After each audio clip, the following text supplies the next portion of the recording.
पश्चिम बंगाल के संदेशखली में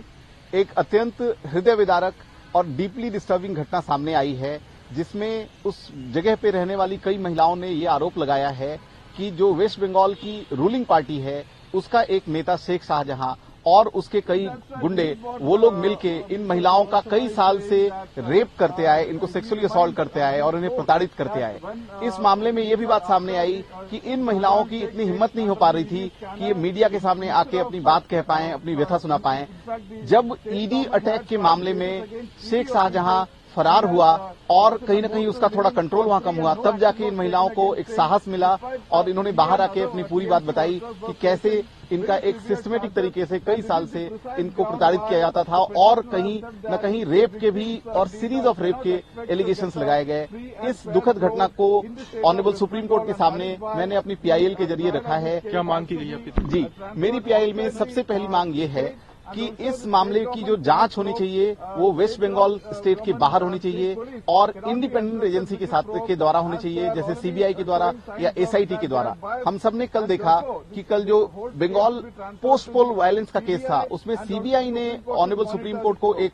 plea file करके बोला कि आप इस केस का trial state of West Bengal के बाहर करो। आप समझ सकते हैं मामले की सीरियसनेस को, क्योंकि सीबीआई ने ये बोला कि जो पोस्ट पोल वायलेंस का दूसरा केस है उसमें जो एविडेंस विटनेसेस हैं और जो उनके वकील हैं उनको कहीं न कहीं धमकाने की कोशिश हो रही है, उनको अफेक्ट करने की, उनको प्रभावित करने की कोशिश हो रही है। जब उस केस में ये मामला सामने आया तो निश्चित तौर पे यहां भी, क्योंकि रूलिंग पार्टी के ही पोस्ट होल्डर्स, उनके ऑफिस बियरर्स के ऊपर सीधा सीधा आरोप है रेप केसेस का, ऐसी सूरत में मेरे हिसाब से मुझे ये रीजनेबल एप्रीहेंशन है कि अगर लोकल पुलिस के द्वारा इसकी जांच की जाती है या वेस्ट बंगाल में इसकी जांच की जाती है तो कहीं न कहीं वो जांच जो है वो जस्टिस नहीं दिला पाएगी। इसलिए मैंने अनुरोध किया है, पहला अनुरोध जो मेरा ऑनरेबल सुप्रीम कोर्ट से है वो ये है कि इसमें एक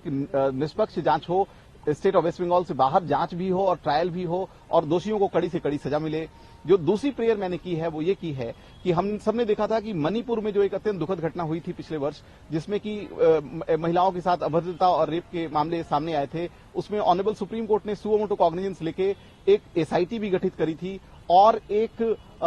कमिटी गठित करी थी। 3 ऑनरेबल रिटायर्ड हाईकोर्ट जजेस की कमिटी थी, जिनको ये बोला गया था कि आप उन महिलाओं से, उन सर्वाइवर से मिलेंगे और उनकी व्यथा समझेंगे और उसके बेसिस पे ये गैदर करेंगे कि कैसे ये केस बिल्डअप हो सकता है, एफआईआर वगैरह फाइल हो सकती है। इस केस में भी मणिपुर की तर्ज पे मैंने ये रिक्वेस्ट की है कि इस केस में भी ऑनरेबल हाईकोर्ट जजेस की एक कमेटी बने और वो कमेटी उन सर्वाइवर्स से मिले, जो कंसर्न लोग हैं उनसे मिले, कंसर्न डॉक्यूमेंट्स देखे, क्योंकि ये सर्वाइवर्स, ये गरीब महिलाएं हैं जो कि बहुत ज्यादा प्रताड़ित रही हैं कई सालों से और इनके लिए मुश्किल है सामने आके अपने मेडिकल रिपोर्ट्स और अपनी बाकी चीजें रख पाना। इसलिए कहीं न कहीं हमें और कोर्ट को और जो एडमिनिस्ट्रेशन है और जस्टिस सिस्टम है उसे आगे बढ़ के और इनसे जानने की, इनसे समझने की कोशिश करनी होगी। आज आपने चीफ जस्टिस ऑफ इंडिया की कोर्ट के सामने ये मामला मेंशन किया था कि इस मामले पर जल्द सुनवाई की जाए। जी, क्या संभावना है, कब तक आज इस मामले पर सुनवाई हो सकती है? देखिए, हमने नियत प्रक्रिया के थ्रू आज 10:30 बजे से पहले ही ईमेल भेज दी थी। फिर भी हमने इस मामले की संवेदना को समझते हुए honourable chief justice of India के सामने मैंने मेंशन किया और मैंने रिक्वेस्ट की कि इस मामले पे त्वरित सुनवाई हो। ऑनरेबल चीफ जस्टिस ने मुझे बोला कि आप इसको ईमेल के जरिए, जो कंसर्न सिस्टम, जो सिस्टम है उसके जरिए आप इसको भेजो और आज दोपहर तक या शाम तक इस पे एक डिसीजन लिया जाएगा कि इस पे कब सुनवाई होगी। तो मैं समझ सकता हूं कि इस पे अत्यंत शीघ्र से शीघ्र सुनवाई होनी चाहिए, अगले वीक में मैक्सिमम होनी चाहिए। आज शाम तक जब honourable chief justice of India के ऑफिस के द्वारा इस पे संज्ञान लिया जाएगा तो निश्चित तौर पर एक डेट भी हमारे सामने आ सकती है। उनसे बात करने जी। यार एक मिनट।